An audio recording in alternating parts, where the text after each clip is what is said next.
இந்த எங்களுடைய பொது வேட்பாளர் சம்பந்தமான ஒரு விடயம் கதைக்க வேண்டிய கட்டாயத்துக்கு இருக்கிற நாங்கள் பொதுமக்களாக நாங்கள் கதைக்க வேண்டி இருக்குது. காரணம் என்னென்னா, பொதுமக்களால் நாங்கள் தெரிவு செய்த ஒரு அரசியல்வாதி எங்களுடைய பொதுமக்களுக்கே உரித்தில்லாத மாதிரி கதைச்ச அந்த விஷயம் சம்பந்தமாக தான் நான் இப்போ இதில் கதைக்க வந்திருக்கிறேன். கண்டிப்பாக எங்களோட மக்கள் உணர்ந்து கொள்ள வேண்டிய விஷயம்.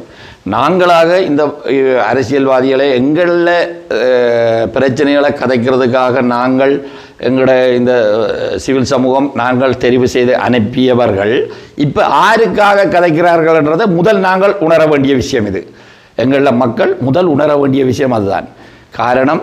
எங்களுக்கே அந்த தகுதி இல்லைன்றதை அவர் அண்டைய கூட்டத்தில் கதைச்சிருக்கிறார். இப்படி பொதுமக்களுக்கு உரிமை இல்லை, அது எங்களுக்குத்தான் அந்த உரிமை இருக்கிறது, நாங்கள்லாம் கதைப்போம் என்றால் இவரை யார் தெரிஞ்சது? இவரை யார் இதுக்கு தெரிஞ்சு விட்டது? மக்களாகிய நாங்கள். இந்த இந்த இது மக்கள் நாங்கள் தான் முதல் விழித்து எழும்பணும். காரணம் என்னென்றால், நாங்கள் இந்த பொது வேட்பாளர் என்ற ஒரு குடைக்கு கீழே வராத அத்தனை பேரும் சாக்கடை புழுக்கள் என்றதை நாங்கள் முதல் யோசிக்க வேணும். எங்களோட மக்கள் உணர வேணும். இந்த ஒரு குடையன்கள் வராத இந்த தமிழ் பொது வேட்பாளர் என்ற மைய புள்ளிக்குள்ளே வராத எந்த அரசியல் கட்சியாக இருந்தாலும் சரிதான், அது எங்களுடைய சாக்கடை புழுக்கள், தூக்கி தூரத்தில் வீச வேண்டியது. நாங்கள் ஏற்கனவே இந்த இதை நாங்கள் செய்திருக்க வேணும். நாங்கள் செய்யாம விட்டது ஆலதான் இதை இன்றைக்கு இந்த தூரம் கதைக்க வேண்டி வந்ததுக்கான காரணம். இன்றைக்கி நீங்கள் அண்மையில் பார்த்துருக்கலாம், சுமத்திரன் கதைச்ச விஷயம் நாங்கள்லாம் கதைப்போம், இவையை தோற்கடிக்கணும். தோற்கிறதுக்காக வெல்றதுக்காக ஓடுறவனுக்கு தான் பயம் பெறும் தோற்கிற எண்ணம். நாங்கள் வெல்லோணுமன்றதுக்காக வர இல்லை, நாங்கள் ஓடுவோம்ன்றதை காட்டுறதுக்காக வந்திருக்கிறோம். தமிழ் மக்கள் ஓடியே காட்டுவோம். ஒரு குடைக்கும் கீழே நாங்கள் எல்லாரும் ஒன்று சேர வேணும். இந்த ஒன்று சேராத அத்தனை கட்சிகளை நாங்கள் பார்த்து வைக்கணும். அத்தனை பேரையும் நாங்கள் புடுங்கி எறிய வேணும். இந்த கரலாணிகள் இவ்வளவு காலம் இருந்து எங்களுக்கு செய்த வேலை என்னன்றதை பார்த்து ஒரு கரலாணி கூட விடக்கூடாது. தமிழ் மக்கள் அத்தனை பேரும் இந்த ஆணிகளை புடுங்கி எறிய வேணும்.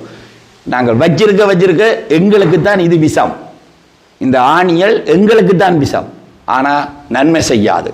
ஆனபடியால் அத்தனை தமிழ் மக்களும் நாங்கள் ஒரு குடைக்குங்களை நின்று எவருக்கும் அஞ்சாமல் நாங்கள் இந்த பயணத்தை முன்னெடுக்க வேணும்ன்றதை நான் கேட்டுக்கொள்கிறேன். எவரும் எதுக்கும் பயப்படக்கூடாது. ஏனென்றா இவை கதைக்க தெரிஞ்சாக்கள் என்று சொல்லி இப்போ நின்று கொண்டு மேடைகளில் கதைக்கிறோம். இன்றைக்கு பாருங்க, நாங்கள் ஒரு பொது வேட்பாளர் என்று சொன்ன உடனே தென்னிலங்கையிலிருந்து எத்தனை பேர் ஓடி வருகிறோம் என்று. என்ன காரணம்? இண்ட வரைக்கும் வராதார்கள் இப்போ ஏன் ஓடி வருகிறோம்? பயம். இதுதான் உண்மை. அவைக்கு தெரிஞ்சு போச்சு, முழிச்சிட்டாங்க. இனி இவங்களை எத்தனை பேரை வச்சு இந்த கண்ணை மூட வைக்கணும் வேண்டாம்.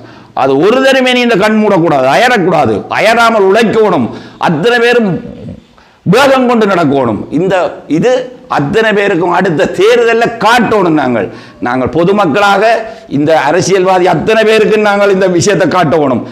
நாங்கள் தான் உங்களை தெரிஞ்ச நாங்கள்ன்றது இந்த கதைச்ச அத்தனை பேருக்கும் இது பாடமாக வேணும். அத்தனை அரசியல் கட்சிகளுக்கும் இந்த அரசியல் கட்சிகள் கேட்டு அவர் இந்த விஷயத்தை சொல்லியும், சுமத்திரன் இந்த விஷயத்தை சொல்லியும் ஒரு தரம் கேட்க தகுதி இல்லாத மாதிரி இருந்த அத்தனை கட்சிகளுக்கும் இது நான் பதிவு செய்கிறேன், கண்டனமாகத்தான் பதிவு செய்கிறேன். அவருக்கு அந்த கதைக்கிறதுக்கு தகுதி இல்லை. வேணும்னா அவர் ஒரு நாளைக்கு என்ன கூப்பிட்டு வச்சு கதை கட்டுக்கும், நேருக்கு நேர் கதைச்சு பார்ப்போம்.